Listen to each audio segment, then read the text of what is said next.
வணக்கம். இன்னைக்கு நம்ம பார்க்க போறது எந்த டேட்டாவோ இல்லாட்டி புள்ளி விவரமோ கிடையாதுங்க. இது ஒரு மெமரி லைன்ல போற மாதிரி ஒரே ஒரு சாப்பாட்ட சென்டரா வச்சு பின்னப்பட்ட ஒரு அழகான நினைவு பயணம். உங்களுக்குன்னு அப்படி ஒரு டேஸ்ட் இருக்கா? அதாவது கண்ண மூடினா போதும் நேரா உங்கள சின்ன வயசுக்கு கூட்டிட்டு போற ஒரு டேஸ்ட். நம்மளோட இந்த மூலக்கதையோட ஆசிரியர் விக்கி ராஜேந்திரன் அவருக்கு அப்படி ஒரு சுவை இருக்கு. அது என்ன தெரியுமா? சந்தேகமே இல்ல, பிரியாணி தான்.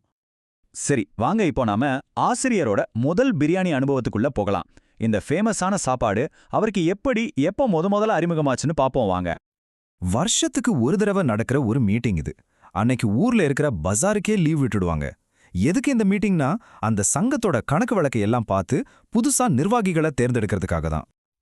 ஆனா இந்த மீட்டிங்கோட உண்மையான அட்ராக்ஷன் என்ன தெரியுமா? தாஜ்மஹால் ஹோட்டல்ல இருந்து வர்ற அந்த ஃப்ரீ பிரியாணி தான். அதுக்காகவே எல்லாரும் காத்துக்கிட்டு இருப்பாங்க. சொல்லப் போனா இந்த மீட்டிங்ல பெருசா ஆர்வம் இல்லாதவங்க கூட அந்த பிரியாணிக்காக மட்டும் கரெக்டா ஆஜராகிடுவாங்க. பாத்துக்கோங்களேன், அந்த பிரியாணிக்கு அப்படி ஒரு பவர். அப்படி என்னதான் ஸ்பெஷல் அந்த பிரியாணில? ஏன் அது யாராலையுமே மறக்க முடியல? வாங்க அது என்னன்னு பார்க்கலாம். இங்க பாருங்க, நம்ம ஆசிரியர் எவ்வளவு அழகா சொல்றாருன்னு. உலகத்துக்கே தாஜ்மஹால்னா காதலோட சின்னம். ஆனா அந்த ஆத்தூர்காரங்களுக்கு தாஜ்மஹால்னா அது பிரியாணியோட சின்னமா. இதுல இருந்தே தெரிஞ்சுக்கலாம் அந்த ஹோட்டல் பிரியாணி எவ்வளோ ஃபேமஸ்னு. அந்த ருசியோட ரகசியம் என்னவா இருக்கும்? முதல்ல சீரக சம்பா அரிசி, அப்புறம் வாசனைக்கு ஏலக்காய், பட்டை, கிராம்பு, கூடவே நல்ல சாஃப்டான சிக்கன். இது எல்லாத்துக்கும் மேல தாராளமா ஊத்துன மணக்க மணக்க நெய். இது எல்லாம் ஒன்னா சேரும்போது அந்த ஊரே மணக்குமா. இந்த பிரியாணி பொட்டலம் எப்படி வரும் தெரியுமா?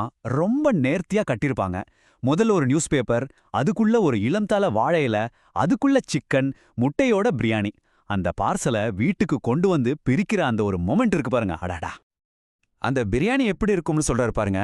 லேசா கைவிரல் பட்டதும் சீட்டுக்கட்டுல கட்டிய கோபுரத்தை தொட்ட மாதிரி பொல பொலவென கலைஞ்சி போயிரும். என்ன ஒரு அழகான ஓமை பாத்தீங்களா? பொட்டலம் எவ்வளோ டைட்டா இருந்தாலும் நம்ம கைவிரல் பட்ட உடனே அது அப்படியே உதிர்ந்து போகுமா. இதை விட அழகா அதோட மென்மையை சொல்லவே முடியாது.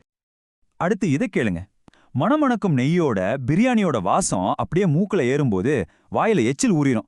ஆமாங்க, இன்னும் சாப்பிடவே ஆரம்பிக்கல. அந்த பொட்டலத்தை பிரிக்கும் போது அந்த நெய் மணத்தோட வர்ற வாசனை இருக்குல்ல, அதுவே நம்ம பசியை தூண்டி வாயில எச்சில் ஊற வச்சிடும்.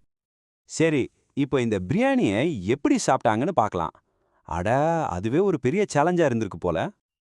நம்ம ஆசிரியருக்கு ஒரு கனவு இருந்திருக்கு. என்னன்னா, யாருக்கும் தெரியாம, யாருக்கும் பங்கு கொடுக்காம அந்த பிரியாணி முழுசையும் தனியா சாப்பிடணும்னு.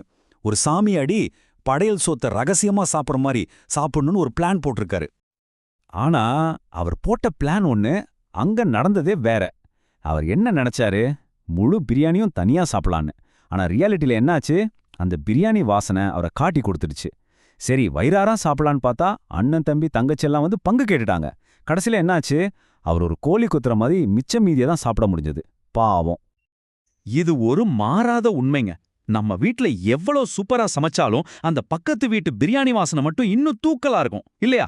அவங்க என்னதான் மாயம் பண்றாங்களோன்னு ஆசிரியர் யோசிக்கிறாரு. நமக்கும் அந்த ஃபீலிங் புரியும். இப்போ நாம இந்த கதையோட கடைசி பகுதிக்கு வந்திருக்கோம். இது கொஞ்சம் மனசை தொடுற ஒரு நினைவு. அதாவது கைக்கு எட்டியது வாய்க்கு எட்டலன்னு சொல்வாங்களே, அப்படி ஒரு பிரியாணியோட கதை இது. வாங்க அந்த சீனை மனசுல கற்பனை பண்ணி பாருங்க. அன்னைக்கு பக்ரீத் பண்டிகை. அப்பா கடையில நம்ம ஆசிரியர் மட்டும் தனியா இருக்காரு. அப்போ ஒரு 10 வயசு பொண்ணு கடைக்கு வர்றா. அவ கையில ஒரு பெரிய சில்வர் தூக்குவாளி இருக்கு. அந்த பொண்ணு, இது முத்துநாடார் கடைக்கு அப்படின்னு சொல்லிட்டு அந்த தூக்குவாளியை டேபிள் மேல வச்சுட்டு ஓடி போயிடுறா. அதை கேட்டதும், ஓ, இது நம்ம அப்பாவுக்கு தான் போலன்னு நம்ம ஆள் நினைச்சுக்கிறாரு. அந்த தூக்குவாளியிலிருந்து பிரியாணியோட வாசனை அப்படி அடிக்குது. அந்த வாசனை சும்மா இல்ல, அவரை வா வா வந்து சாப்பிடுன்னு கூப்பிடுற மாதிரியே இருந்திருக்கு. அந்த வாளிய பார்த்துக்கிட்டே அவர் மனசுக்குள்ள 1000 கேள்வி. இது சிக்கனா இருக்குமா, இல்ல மட்டனா இருக்குமா, பீஸ் எல்லாம் நிறைய இருக்குமா, பார்த்தா நெய் கொஞ்சம் தூக்கலா ஊத்திருக்காங்க போலயே. அவரு இன்னும் ஒரு விஷயத்த கவனிக்கிறாரு. அந்த தூக்குவாளி மூடியை எவ்வளவு டைட்டா மூடி இருந்தாலும் அதோட ஓரத்துல இளம் சிவப்பு நிறத்துல நெய் லேசா கசிஞ்சு பளபளன்னு இருக்கு. அத பார்த்ததும் அவரோட பசியும் கற்பனையும் இன்னும் பல மடங்கு அதிகமாயிடுச்சு. அவர் இப்படி கற்பனையில மிதந்துட்டு இருக்கும்போது டக்குன்னு அந்த பொண்ணு திரும்பி வரா. மூச்சு வாங்க வேர்த்து விறுவிறுக்க ஓடி வரா. வந்து நின்னு அவ சொன்ன ஒரு வரி, அண்ணா, இது உங்களுக்கு இல்லையா, வேற ஒரு முத்துநாடா இருக்கான் சொல்லிட்டே அந்த தூக்குவாளிய டக்குன்னு எடுத்துட்டு திரும்பவும் ஓடி போயிட்டா.